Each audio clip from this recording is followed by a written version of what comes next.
Now, some people would say the best thing that ever came out of Quebec was an empty bus. But that's certainly not the case with Jean-Luc Klin, the man we're here honoring tonight. Jean-Luc Klin was born and raised in a small town north of Montreal. He had brothers and sisters, and his family was very poor. He was so poor, if he needed a pair of shoes, he would go to the public washroom in town and wait for a pair that was roughly the same size to sit in the stall beside him. As a young boy, he worked small jobs to make money. He worked as a newspaper boy, a milk delivery boy, and he once worked as an ice boy, where they would load up a horse and a wagon full of ice and take it around to customers. Now, I'm not going to say that Jean-Luc Klin was bad at his job, but I have heard that when he took the ice up, it was this size, but by the time he got there, it was this size. He grew up and eventually landed a job as a merchant seaman. He worked hard and worked his way all the way up to first mate.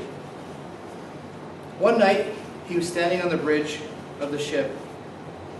He spotted something ahead on the radar.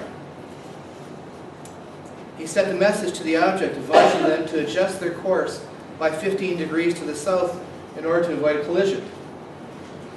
The object was closing fast and didn't change its course.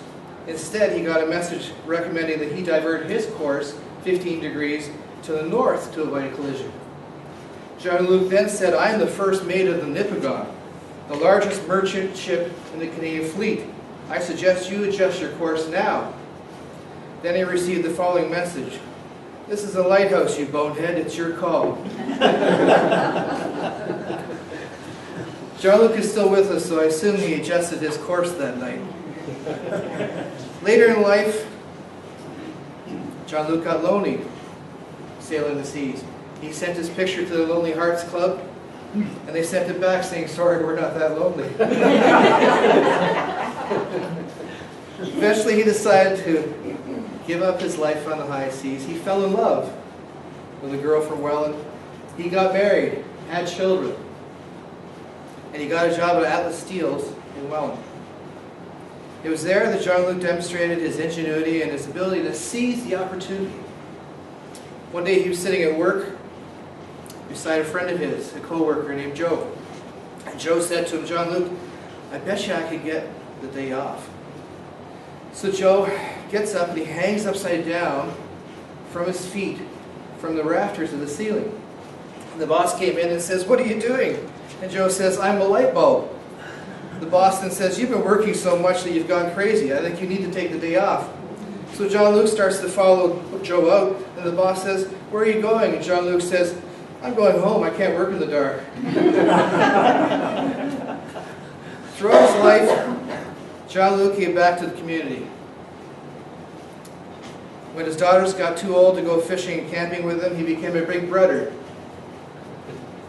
It was there that he became a father figure to 7 young lads over the years, taking them fishing, camping, to sporting events, and other activities.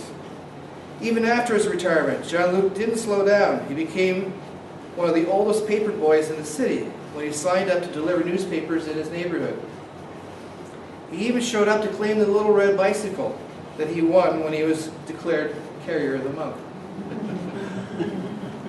All kidding aside, we love hearing stories from Jean-Luc's childhood and the adventures that he's had in his life.